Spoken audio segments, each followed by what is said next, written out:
3, 2, 1. Okay, got it. I gotta say, got it. Okay. 5, 4, 3, 2, 1. Hello, everyone. I'm Dr. Jamie Foster Brown with the Real Sister to Sister Magazine 2.0. And today I'm introducing TC Thompkins, who is the VP of Epic Records, honey. Now, listen, let me explain something to you. Even when the world wasn't ready, TC Thompkins knew great talent when he saw it and used his knowledge of radio promotions, tenacity, self-confidence, and decisive action to orchestrate the campaigns of Sade. Let me repeat that. Sade, Michael Jackson, and countless other icons. As a matter of fact, he was the first at Epic Records to get behind Sade and was the sole mastermind of her entire marketing campaign. TC Thompkins is tall, dark, and handsome, as you can see. Yeah, we go way back. I remember Jamie and I met Jamie. Did I meet you and your sister at the same time, or did I meet Stella first? I think you knew Stella. Well, Stella knew all the men because she was the she was the early Lisa Ray, you know. Yeah, I met Stella at the Teddy Pendergrass press party upon his first solo release. Okay, all right. Yeah.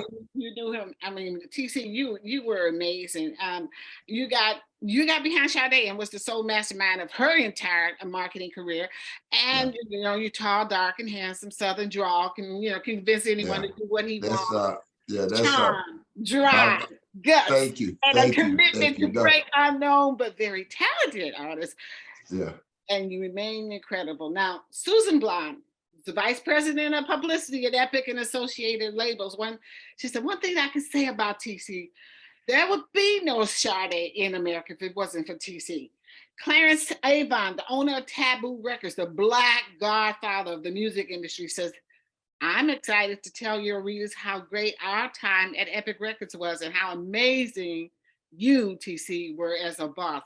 Not only did you make breaking artists fun, like, Luther Vandross? Yeah. The Pendergrass? Sade, of course, Alexander O'Neill, and many others. And Toomey, yeah. Toombs, yeah. Yeah, and Toomey, that's my boy with Juicy Fruit, yeah. That's right. SOS Band. That was the first time I met Clarence with SOS Band. That was his group.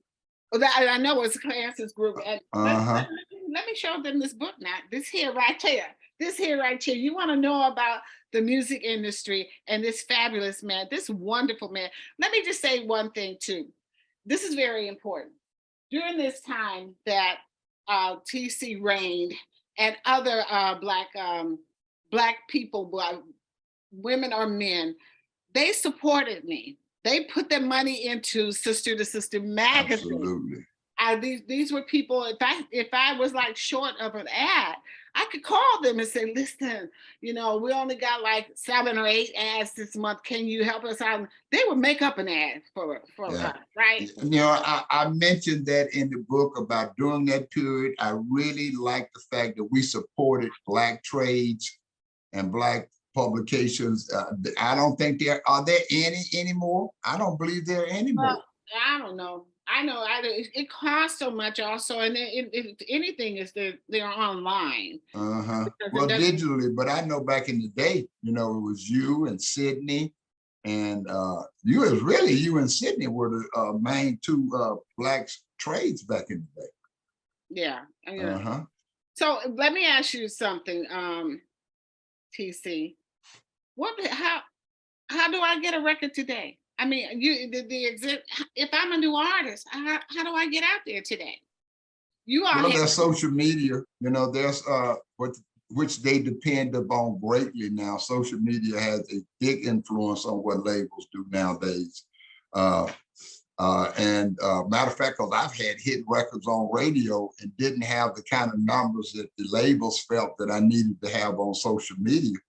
And they wouldn't do the deal. If you don't have 200,000 to 300,000 followers, you're not even in the ball game. Well, how can people get to a 300? Just social media is the only thing. So if you just say, but man, I can sing, I can dance Yeah. and all that, that don't mean anything. No, it definitely does. If you have talent, I mean, there's all kind of outlets to where you can display your talent. There's YouTube. You can do a video of yourself.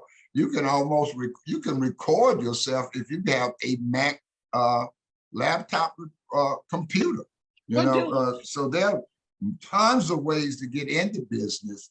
There's just not a lot of interest right now in music labels with new talent. I really don't believe that there's a lot of interest. So don't try to get to a music label. Just try to make it on your own. Well, that would be the course that you would have to take. But you got to realize now because it is so easy to get yourself out there, that means millions of other people are doing it as well. So the amount of music releases has like tripled. I think there's something like 60 to 80,000 releases put on Spotify every day. So how do you stand out, and how do you come into it? How can you help me? I developed the things that now that I have learned the new methods and the things that are necessary for an artist to develop. I had to, back in the day, and like I said in my book, I had to study radio. I studied social media, studied the trends and things of that nature, and studies the looks and the thing, because you really got to have a whole package now. Yeah. Back in the day, you could be just a great voice. Mm-hmm. Just have a great voice. Right? Just having a great voice doesn't get it anymore. Yeah, but there's so many people that now a lot of people have great voices. They just didn't have opportunity. Yeah. Back in the day. Mm-hmm. But now Absolutely. anybody can have an opportunity. You can do your own. So where do you come in? I mean, have they taken over what you used to do? You used to be the person. What did you do? You got the artist. They signed the artist. They said, "Okay, TC, we got this. Let's say SOS band or something." Mm-hmm. Okay, and so we want you to break this. But the way to break the artist before was getting them on radio, and we had very few television outlets. Yep. It's mostly radio. None really until Michael showed up on the scene. Michael Jackson. Yeah. Uh-huh. And you worked with Michael, right? Yeah, I worked with Michael on all his projects at Epic, and got very close with him, because I mean the first couple of projects, the first project that he actually did on his own was Off the Wall. Mm-hmm. And all the other ones before, you worked with him? I worked with him and the group and his brothers on Victory and Destiny and and Going Places, all the other releases that they had on Epic. But really the reason why Michael came to Epic is he wanted to do what he did. He wanted a solo career, So he left Motown. He was at Motown with his brothers and them. He was at Motown with his brothers. And he left them. Or he can't. Everybody left except Jermaine. Okay. And so they came over to Epic. Why did they come to Epic? Were you instrumental in that? I wish I could say I did that, but that was Larkin. Larkin Arnold was responsible for the Jacksons coming to Epic. Really, Larkin and myself was responsible for Epic becoming a black label. Epic wasn't a black label before Michael and Luther and all those other things. All of the black artists that were on Epic at that point was on associated labels like Philly International, had the OJs and Teddy Pendergrass and all of those acts. And then you had Taboo with SOS Band. So we had a lot of associated labels that would give us the black. The only thing I think that we had on Epic when I first got there was Entombment. Okay. That's the only black act that I can remember. They signed Crystal and Carl Anderson and a couple of other artists. Carl died right after he got signed with Epic. He was a black guy that was on the soaps. He used to be on the soap operas and something. Yeah, but Carl was a real sweet kid. Well, they didn't have a lot of black guys. They did not have a lot of black. Well, see, I explained that in the book because you got to realize Epic becoming a black label, that was tension. That was tension because they had never really relied upon black material for revenue before. Okay. So up on the onset of Luther and then Tuman and Isley Brothers and all of those stuff going gold. And then we hit with Michael Jackson. And Michael Jackson really basically built Epic Records, you know, because I mean, that project sold 15 million copies, a million of copies a month for 15 consecutive months. Are you serious? What was the name of the project? Thriller. Thriller. Okay. Thriller built Epic. Isn't that amazing? Yeah. You got all these Black artists. They make so much money for those record labels. Do you all, as Black executives, get a piece of that? Do you? I mean, you guys make it happen. Now, well, Larkin got a piece. You know, Larkin had a points deal on the artist that he signed to Epic. Okay. Yeah, he had a point deal. He got a on the Jacksons, on Luther, on let me see who else he brought. Tina Marie. He brought Tina Marie, Luther, and the Jacksons over to Epic. Sade was on Portrait, which was in overseas. That was a European label, a custom label. Are you still in touch with her at all? Yeah, I talked to her before the book.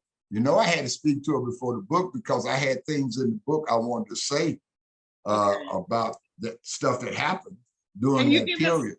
Because give me an example of something that I would find very intriguing in the book. If you know, I'll tell you that some of the stuff about her is kind of disguised in the book. You know, it's not in the book. Yeah, okay. Yeah, it's kind of disguised because she has a project about to come out. You know, she hadn't been. She's like, so it's disguised in this book right here. Okay. Yeah, it's disguised in the book. I did not use her name. I promised her I wouldn't use her name, but some of the stuff that happened between us was very instrumental in me at Epic and my whole career at Epic, you know, because there were, when you read the book, there became an entanglement with Tina Marie and me working with Sade, and that whole situation there became a little. Wait a minute. So did somebody get jealous, or I can't say for certain it was jealousy, but I know I was invited to have a relationship with one of them. Oh, you personal relationship? Yeah, I was invited to sleep. I told y'all how this is dark and tall and handsome. Okay, you invited to sleep. Did I invite you? I may have invited you. I mean, no, we didn't have that kind of relationship. We was always partners. I was mad, y'all. So nothing like that was going on. Go ahead. No, but I mean, during that time, and you know me back during that time, I was real live, and I mean, I was asked to sleep with one of them. You know, and I turned it down. Why did you turn it down? Oh my God, I couldn't sleep with an artist on a label. Oh, hell no. But some guys did sleep with the artist. Yeah, well, I mean, I might as well have. You know, I really might as well have. Why you might as well have? Well, I mean, it got messy. You know, I mean, you know what? I kind of felt like either answer that I had said to that question would have been taken the wrong way. If I'd have said yes, I'd have been in a bunch of trouble. And me saying no got me in a bunch of trouble.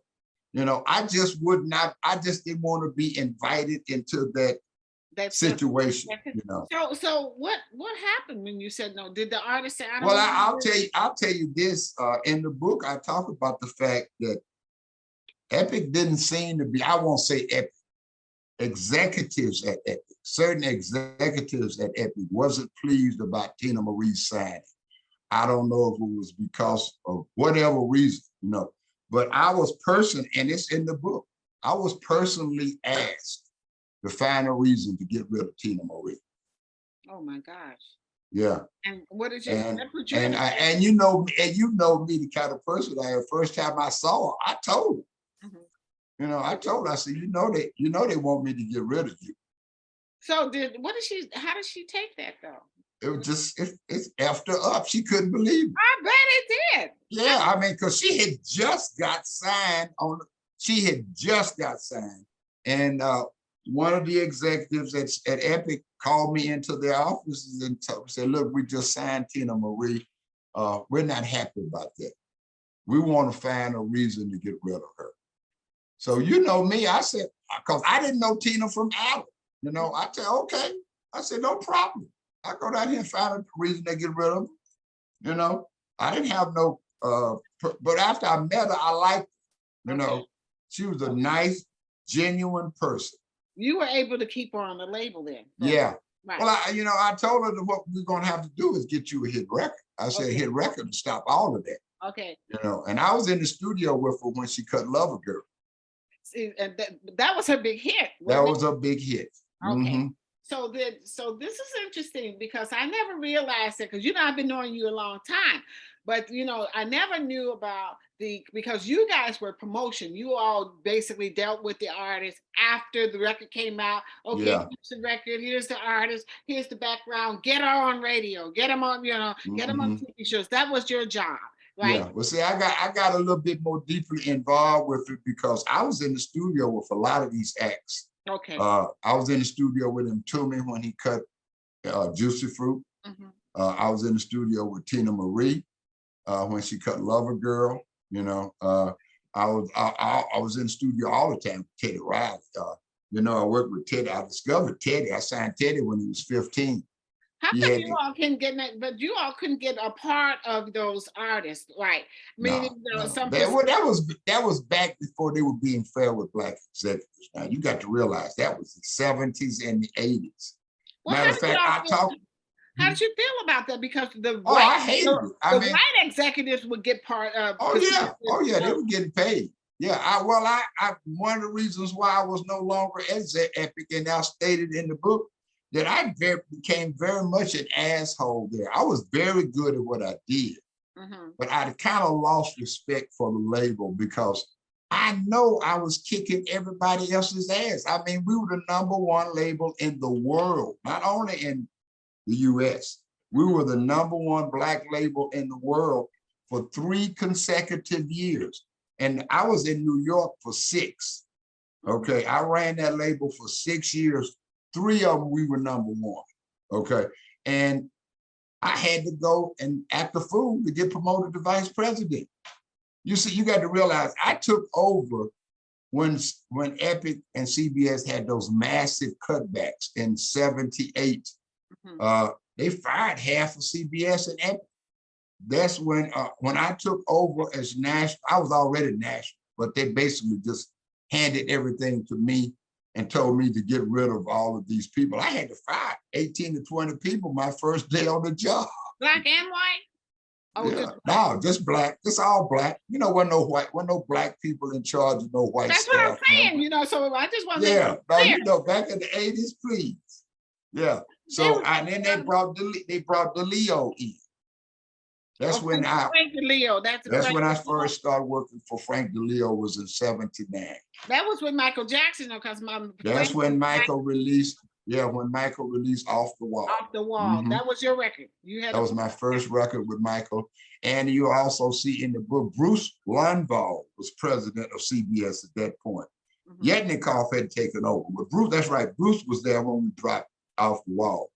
And I made a bet with them that I was going to get Michael to #1 in 4 weeks. Now tell the audience who Bruce Lundvall was. Bruce Lundvall was the president, vice president of what? Yeah, he was the president of CBS Records. Okay, CBS, okay. Yeah, he was, matter of fact, there's a letter from him to me in the book about the outstanding job that we did with the Jacksons. Because everything the Jacksons did when they got over there, see, what people don't realize, when the Jacksons came to Epic, they were like in a swamp at Motown. Okay. Oh, okay. Barry didn't fight to keep them. They weren't selling. They weren't doing anything. It's like the numbers they were doing when they were kids.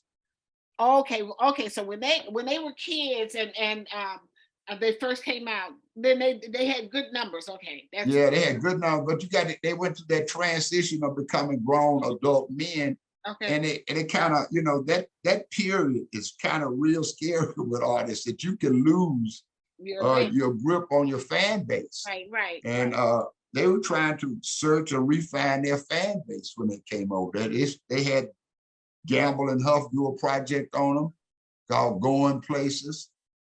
They tried a whole bunch of different stuff.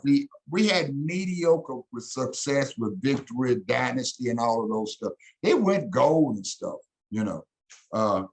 But you know, with the Jacksons fan base, they're supposed to sell 5 and 6 million. I'm sure they're all platinum now, you know. But back then, they didn't break that Victory tour and Off the Wall put them back on the map. So let's talk about the tours. What happens on those tours? Well, I know the first tour, the Victory tour, you know, they weren't very happy about that because Don King had that tour. Okay. That was Joe Jackson and Don King's tour. Okay. Yeah. So they put them out. The record label didn't put them out. No, that was Joe and that was Don King's tour. Yeah. The label wasn't happy about it because they didn't want Don King involved in anything that had them do. But you know, Joe and Don was thick as thieves, you know. You know that. You know them too. They didn't play. That was amazing. Tell me anything about the children, the boys at that time. What were they going through? Because you had to deal with them through puberty. You had to deal with them from going from the ghetto to well, I can tell you this, Michael wasn't happy. Okay. Michael was not happy on that Victory tour. He didn't want to do that tour. Why not? Well, I mean, from what I heard, okay, I can't concrete, but I heard there was family had money problems. They needed Michael to make that tour work. Michael didn't want to go on that tour. That was Joe's tour. Michael did that tour for his dad.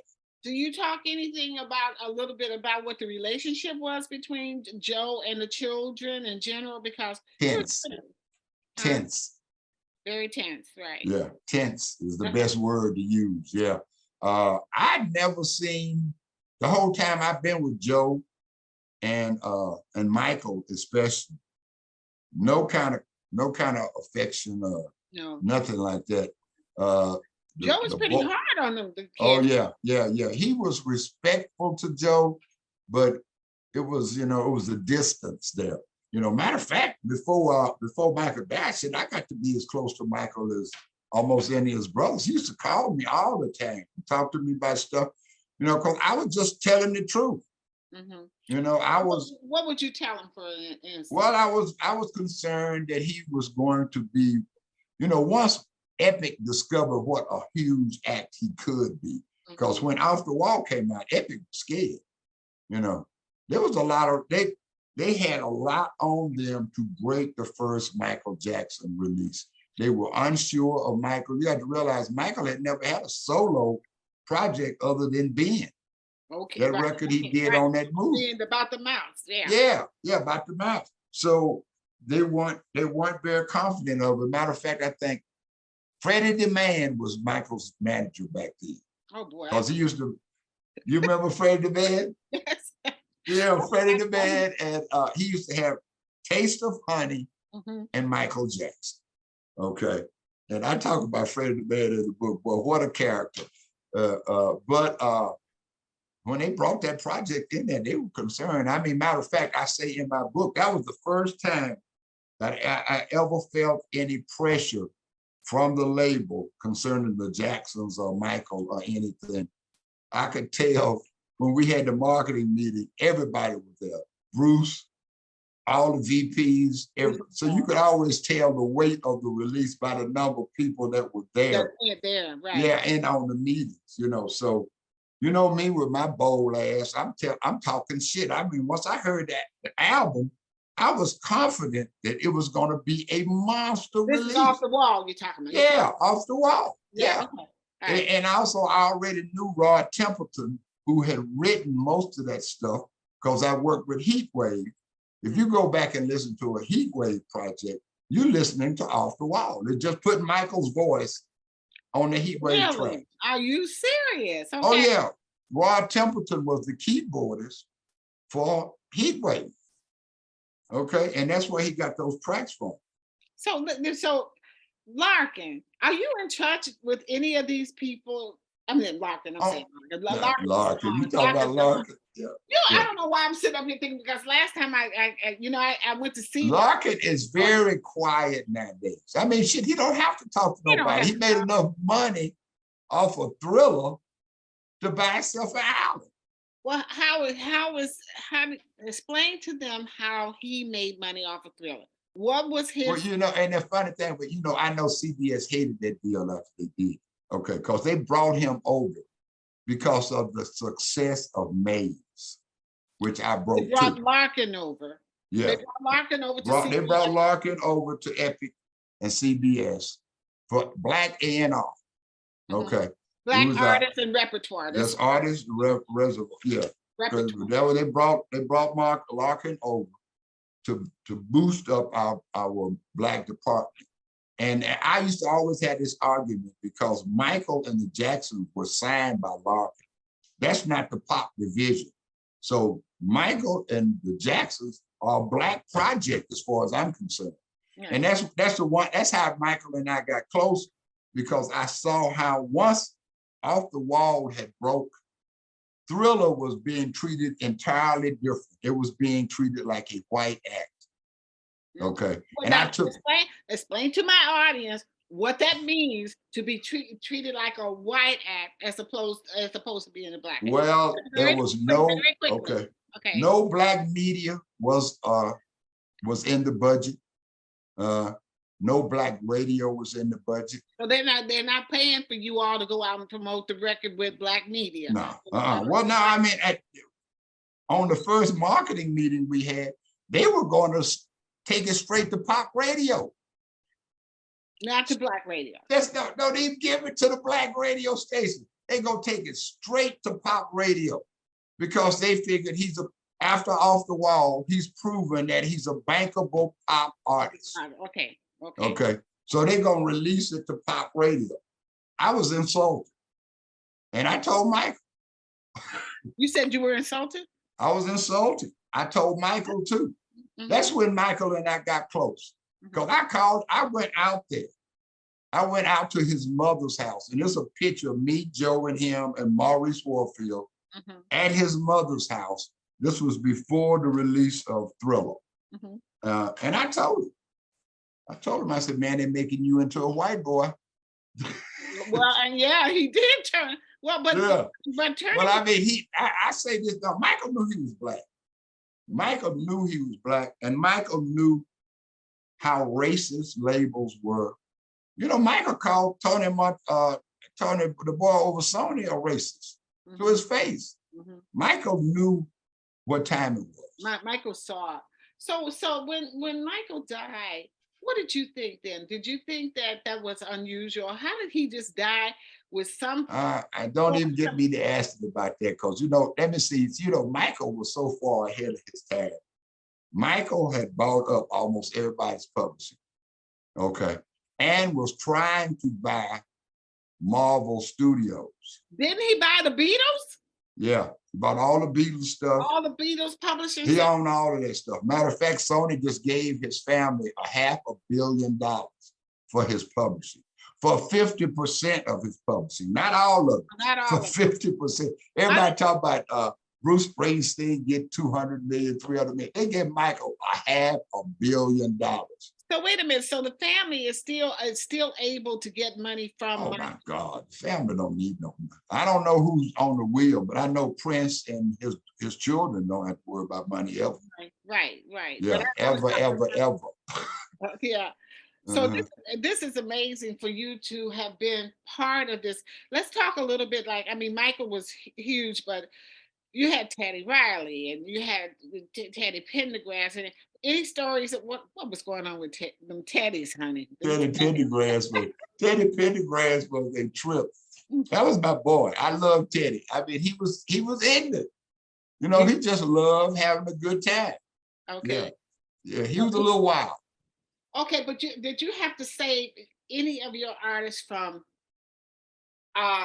being accused of something they shouldn't have done? Or not that you have to give me the names or anything like that. How did you protect your artists?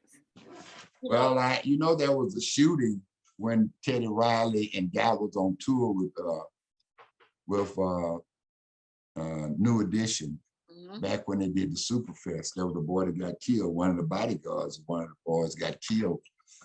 And I handled all the press for that. I just made Gene and Teddy just shut the hell up, don't say nothing. Gene so I handled Teddy's manager. Gene Griffith. Gene was, at that point, he was the president of GR Production, which was Teddy Riley's production company, which I ran. I ran the production company for Gene. You know, and it was a story in there. It is so odd about this Teddy Riley situation. When Gene called me to come back to New York and go back to work for Teddy Riley, he was having major problems with MCA. See, Gerald Busby had signed Teddy to MCA, but Busby left and went to Motown. So when Busby left and went to Motown, Al Teller, who used to be the president of Columbia Records, took over MCA. Al Teller and them didn't want nothing to do with Gene Griffith. Yeah, right. Or Teddy Riley. Yeah. So me coming, I had to fly out to Los Angeles, had a meeting with Al Teller and cleared all of that up, told them I would be running the label. And they knew me from Epic, you know, so they knew I didn't play about that kind of shit, you know. So listen, what are you doing now?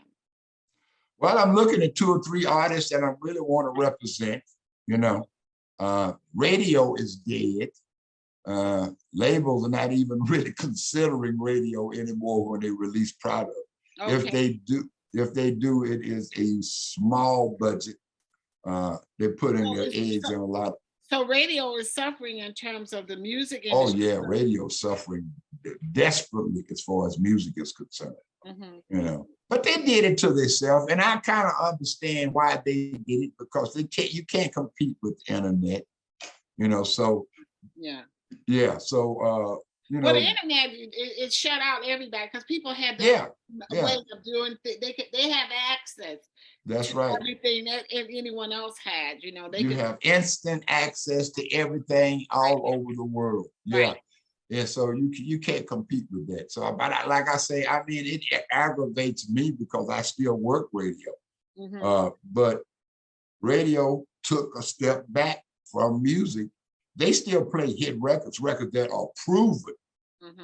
You know, well, they don't make them hits no more though. No, they wait for them to prove themselves before they play them. Yeah, so they play proven for artists. Proven music for their audience. That's it. So what are the things that you think, if I read this book, which, you know, this is just wonderful. Okay, it teaches us so much, and you're like a daddy, you're like a father, and so many of us don't have that in our, you know, I mean, even in our real lives, we don't have that male wisdom that that, you know, a person who's been through it, who can advise us. What would I get out of this book if people bought this book? They're interested in the music industry. It's changed now. What would well, you know, that book is really not all record business. I talk about my marriage, and it's my life. I talk about my marriage, my wife. I talk about my Vietnam service, being in Vietnam. I talk about all the racism that my family went through with me moving all over the country, you know, because we lived everywhere. Because every time I got promoted, I'd move. Every time you got promoted in the music industry. Yeah, I had to move I was in Dallas. Dallas was one of the worst markets that I lived in as far as racism was concerned. Yeah, okay, tell me about that. Yeah, I talk about that. I talk about all the underhand, not all the underhanded stuff, but there's a lot of stuff that I did for people that I had to keep my mouth shut about. And I just took the bullet. You know, I mean, I state in the book that I've done a ton of things, and you know as well as I did, back in that time, drug dealers were everywhere. Yes. Okay, they were all over the business. They were in the entertainment business. Right. They were everywhere. So that element added a bunch of stuff to the business. I mean, I don't shy away from the fact that Gene was a major heroin dealer before he started that company with Teddy Riley. That's when I met him, he was a heroin dealer, you know. And there was several other people, especially in that New York era, in that New York City era, that was in that business and was trying to get into the entertainment business, you know. Right. Yeah. So I had that element I dealt with. Then I had the element of dealing with the racism at Epic because it was rampant. That's in the book, you know, and the number of times and the things that I could have did to be bigger at Epic, but I just couldn't do it. You know, I could not be that kind of black man. It just wasn't in me. So we don't have, a lot of us don't have our fathers in our homes. And so much happened to our men that were with the drug epidemic that came in. So if I were to, can I recommend this book to young men and women? Actually, will they have life lessons? Will they see life lessons? Will they know about decisions, what decisions to make, what to go, you know, because you can go for the okie doke and yeah. Now I talk about the temptations that I've had, because I had several times and several instances that things were offered to me that I could have been involved with, that could have made me a ton of money or could have put me in jail. You know, how I resisted all of that, how I tried to remain my own man and the pressure of that New York situation and being pulled on 50 different directions. And as I state in I stated in that book, I think really what happened is because I've almost always been more interested in the artist than I was the label. So I probably would have been better suited as a manager than a record executive, because I fought for Sade. You know, I had, there is a story in that book there that you will probably put together with Sade, that she was a very strong, independent woman, and I really loved that about her. And she always had a sense of what she wanted out of this, you know. We don't have, like I said, we don't have fathers in the home teaching our sons. This is a major concern of mine, because they're not getting life lessons and they're learning from the streets, and the streets is not going to do anything but keep you in the street and eat you up.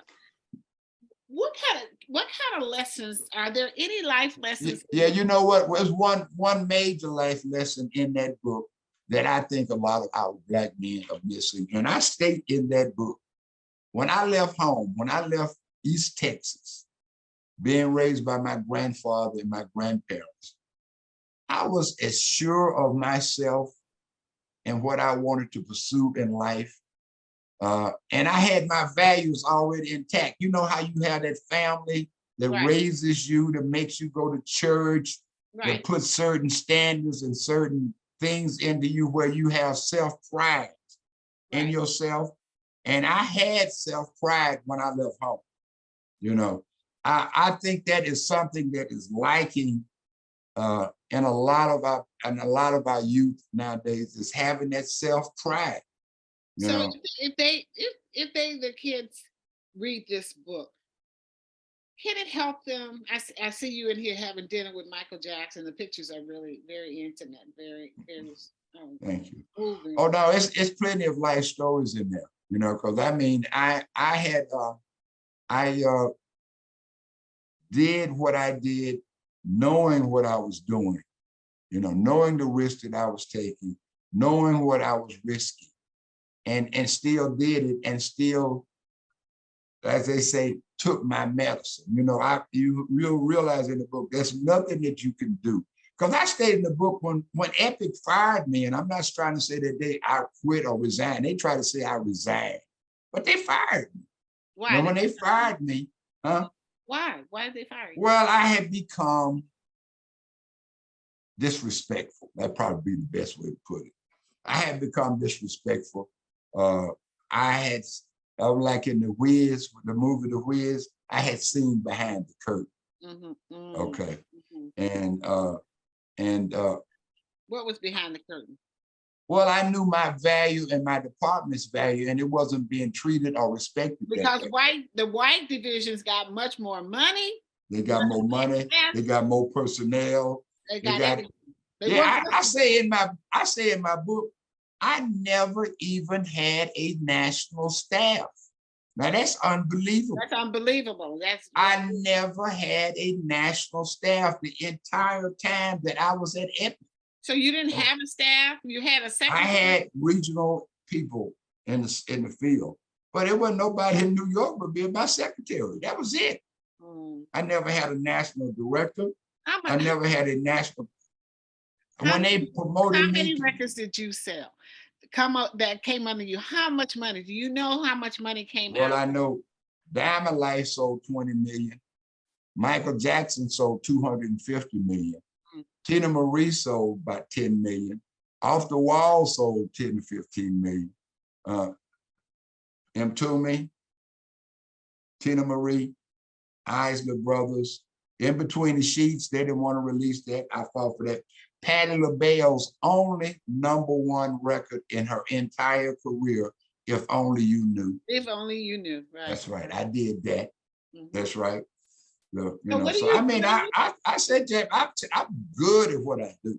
What are you doing today? How can we use you more?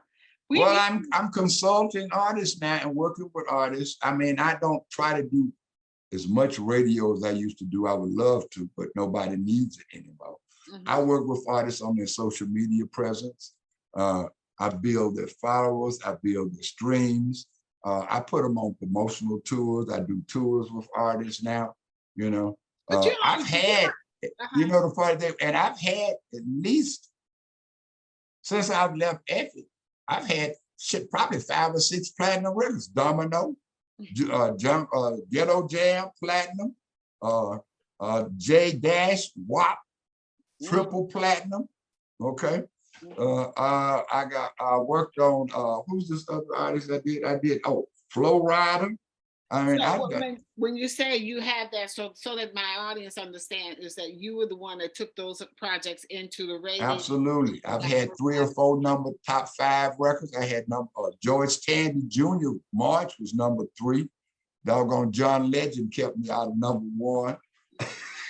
So if how do I reach you if I have a product and I want to be I need some promotion. I don't know anything. I just know my music is good, and I don't. Can I come to you? Absolutely. Be a consultant. How do I reach you? Just TCThompkins.com. I have a big website. Thompkins can be spelled. THOMPKINS.com. TCThompkins.com or info@TCThompkins.com. You can email me or call me. Are you on the radio now? Anywhere? Are you doing any radio at all? I'm working on 2 projects now. Most of them are Southern projects that I'm working on for radio. I just started on one yesterday. But you will be amazed at how slow radio promotions has become. This year has been the worst year as far as radio promotions is concerned, because usually I have about 10 to 15 clients by now. I've only had 3 clients this year. So that's people coming to you with the record. Coming to me with new material that want to have it worked on, something of that nature. I'm working on some projects now, but I got a couple of acts that I'm really high on. I'm just waiting for the contracts to be signed. Okay. I definitely want to know about that. I want you to share a little wisdom now. You're Black, you're a father. You've been in the music industry. A lot of us don't have fathers in our home, and we're missing so much. If you were, especially, you got to talk to the boys first, then talk to the girls. What would you tell them? Well, you know what? I said that God has let me get to this age for a reason, because I never did anything throughout my youth to plan to live this long. I tell everybody I did everything I could do to kill myself. Kill yourself. God just had different plans for me. I say that I have learned. I lost my wife last year, which last year. Yeah. Oh, I'm so she died a year ago, April the 5th. Yeah, but her being ill and me stopping everything to take care of her for her last 2 to 3 years of her life. Really was a lesson. I mean, it really was a lesson because I had to wait on her hand to feed, and I loved it. I took care of her as best I could. And it kind of makes you put value where value really should be, okay? And I prayed on that because I always thought that I'd be the one to die first, you know? I mean, with my record and the stuff that I did, you know. But then, let me ask you this. This is very important because male-female relationships today, especially in the Black community, I think it's just down in the toilet. And I had a wonderful husband. I always say, I know God loved me because he gave me Lorenzo. That same right with my wife. Gave me a great wife. Yeah. But I don't know how we've lost respect for our women, man. That, you know, and I got 2 daughters, okay? And that is something that I just don't understand, why Black men disgrace and degrade Black women so. Well, that came through that rap, you know, because yeah. Well, you know what? I saw a video of Harry Belafonte talking about that. Okay. It's about how hip hop started. Oh, how it was an expression, how it was an expression of torment and disillusion, and you know, and how they were talking about the things that were wrong in the community, and how that changed. It changed, yes. To what it has become. Yes. You know, it was a rebellious. Right, political. It was a rebellious type of music in the beginning. You know, and I'm trying to tell you, Satan's busy. He had a nigga good. Yeah, they got it there and put that jingalinga in front of you, and it all changes. I mean, man, it's hard to stay on purpose and on point. And I've learned that throughout my life. It is difficult to stay on purpose and on point. How can we get into? How can people? Well, you can get an autographed copy of my book by going to my website, which is whenradiowasking.net. Okay. Whenradiowasking.net. The title of the book, .net. Whenradiowasking.net. I got T-shirts. I got you can get an ebook, and you can get the paperback copy there. But it's also available everywhere. Barnes and Nobles, Apple, everywhere. I think it's important that they read that because there are a lot of life lessons. It is tons of life lessons. And we don't have that. We don't have people, not even in our churches, which we got prosperity churches now as opposed to. Yeah, isn't that, that is. You know, God wants you to be rich. Yeah, but you know, it bothers me because the very few become wealthy off of the very many. Yeah, And what do? We don't need buildings. If you're going to have church buildings, can they be used for something besides just church? No. Can we, even if you can have, I always look at all these rooms here. Mega churches and all these mega. And you know, after church, why don't you can, if there's a family or 2 families that cook, instead of going to Applebee's or something after church, go downstairs and they're cooking and serving down there. I remember. Wash the cars while you're in church. I remember those churches like that. Yeah, so, I remember that. Listen, TC, thank you so much. Thank you, Jamie, for having me. It is a pleasure seeing you. I hadn't seen you in such a long time. Been a while. But I tell anybody that. Matter of fact, I think when I first met you, you were having inspirations to have Sister to Sister, and Sister to Sister was 2 pages. I remember that first. You were one of my first advertisers. I remember that. You supported me. You know, I think it was 6 pages, but anyway. But wait a minute. So TC, tell us again how to get the book. Get the book and When Radio Was King. And I got great stories about Frankie Crocker and E. Rodney Jones in there. Because, you know, Frankie Crocker and I did not get along at all. Frankie Crocker, tell people who Frankie Crocker is. Frankie Crocker was the #1 radio personality in New York City. He was a mega star in his eyes, you know. But he had a lot of influence. Back in the day, him and E. Rodney had a lot of influence. Okay. E. Rodney Jones. And I got to be got to be real close with E. Rodney. Never got to be real close with Frankie, but we learned to respect each other. What? Explain to my audience why it's important. It was important to get along with Frankie Crocker at that time, because well, Frankie had just been let back into radio when I got to New York because he had been taken out because of this payola stuff. Okay. And he made some kind of settlement or some kind of another and got back on BLS. And BLS, he was the man in the city. Everybody listened to Frankie. Everybody kissed Frankie's behind. And I tried, but just so happened when I got to New York, Barry Mayo had just come to KISS.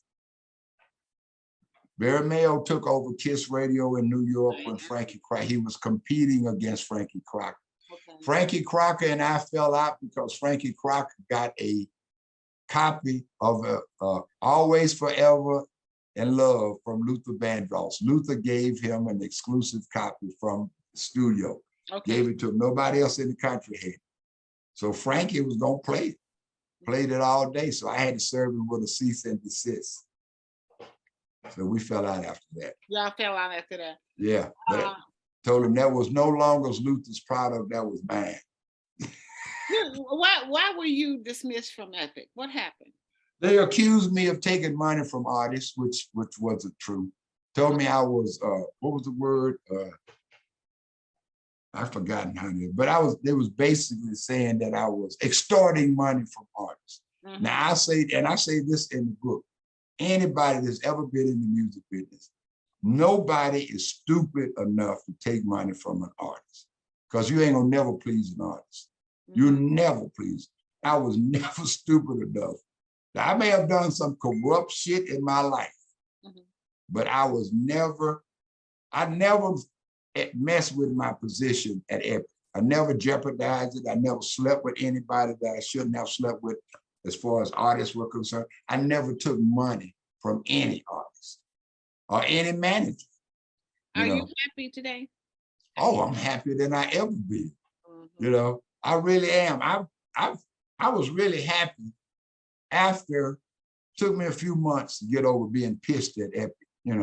Took me a little while to get that out of my system, and how people turned on me once I was released from Epic. But I expected that to some degree. What do you mean they turned on you? Because you're not in the mix anymore. You're not in the mix. You know how this business. They don't even answer your phone calls. Yeah, you know how this business is. You're not in the mix. You're not in the mix. Right. Yeah. So I'm gonna leave. I want them to read the book. So they can get the book. I talk about all of that. Yes. Yeah. They can go to Barnes & Noble or anywhere. It's available everywhere. The only thing not available is audio book, and I'm working on that now. Oh, God bless you. You always supported me. I never had to worry about you. There were times that I just hardly had any ads. I could call you guys. The Black people in the Black music divisions. Those of you all, Susan. Yeah, we supported each other. Y'all supported us tremendously. That's why when people, they can't talk negatively about Black people to me, because I knew you all, and I knew what you all did for me as well as many. And we've always had to take care of one another. Amen for that. Amen. So even now we think we're a little bit on top, we still have to take care of each other. So I'm very proud to be able to talk about you and let the world know about TC Thompkins. And thank you, Jamie. For us, and thank you for visiting with us today. Amen. Take care. All right, wait a minute. Let me get you the TC Thompkins. How can people get in touch with you? TCThompkins.com or call. You can info at TC Thompkins. The book is When Radio Was King.net. TC is THOMPKINS. Thank you. I'm gonna tell my sister I spoke with you too. Tell their seller I said hi. Bye bye. Thanks everybody for joining us today. See you next time. Thank you. Bye bye.